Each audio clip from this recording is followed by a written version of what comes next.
A Boise State athlete is accused of attacking another student. Josh Margin brings us a story on an award-winning rapper lashing out at President Trump, and later, cutting-edge anti-cancer research taking place here at Boise State University. These stories and more coming up on Newsline for this week of October 18th, 2017.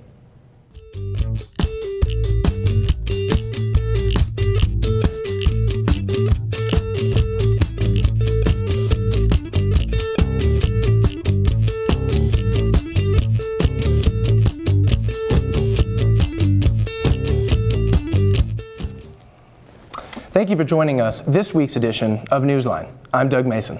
And I'm Antonio Madera. This story is brought to you by Boise State Update's Sienna Madrid.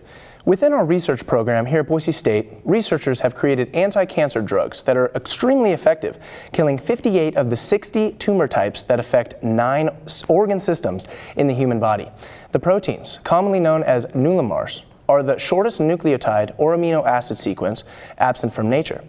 In 2007, Hampikian and fellow Boise State researcher Tim Anderson discovered and published the complete list of shortest absent protein sequences for all sequenced life on Earth.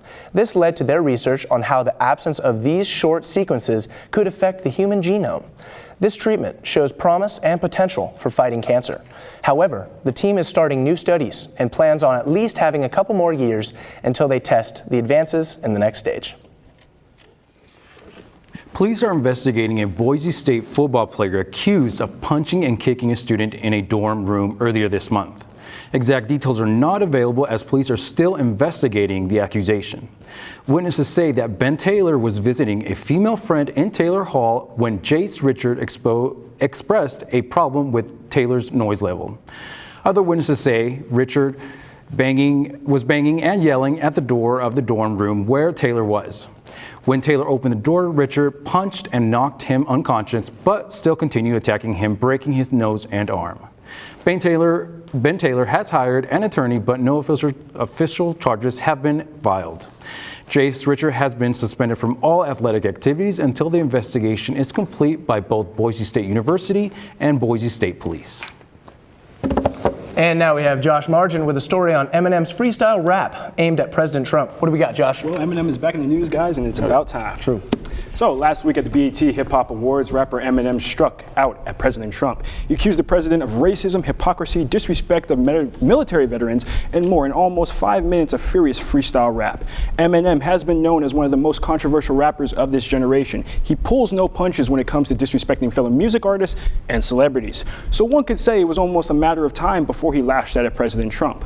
Within Eminem's freestyles, he made comments such as, and I quote, "It's like we take a step forwards and then backwards." But in this is his form of distraction. Plus, he has an enormous reaction. And when it comes to attacks, when it comes to attacks on the NFL, that's exactly what he wants us to focus on.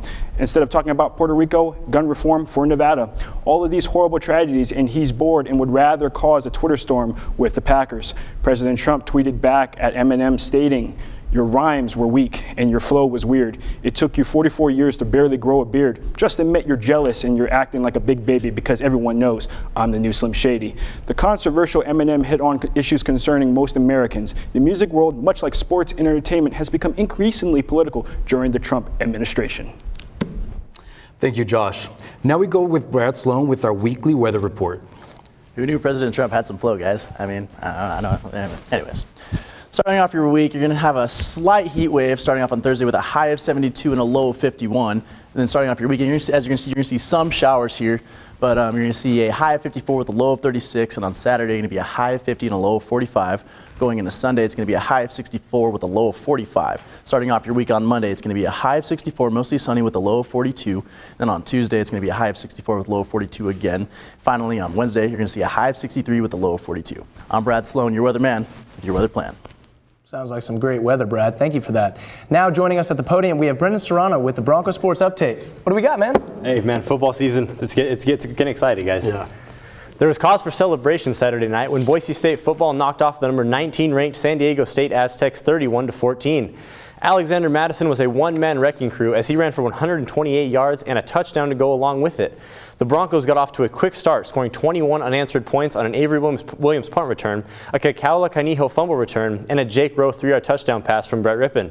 The second half was more of the same for Boise State, putting this game out of reach for good on an Alexander Madison touchdown in the fourth quarter. With the win, Boise State moves to 4-2 on the season and 2-0 in Mountain West play. Albertson Stadium welcomes back the Broncos after a one-month absence when the Wyoming Cowboys come to town. Kickoff is at 8:15 and can be seen on ESPN2. For volleyball, it has been a rough patch of the season for the Boise State volleyball team as their losing streak hit 4 in a row when they fell to the Air Force Falcons in 3 straight sets. Sierra Nobley and Sabrina Roberts combined for 25 kills, but it simply just was not enough as Air Force out-hit and out-blocked Boise State. The Broncos' overall record now sits at 11-9 overall and 4-4 in Mountain West play. BSU travels to San Diego State Thursday for a matchup that tips off at 7 p.m. Mountain Time and can be seen on the Mountain West Network. Guys? I look forward to watching that game, Brennan. Well, that's it for this week. From all of us here at your Boise State Newsline, thanks for watching, and we'll see you next time.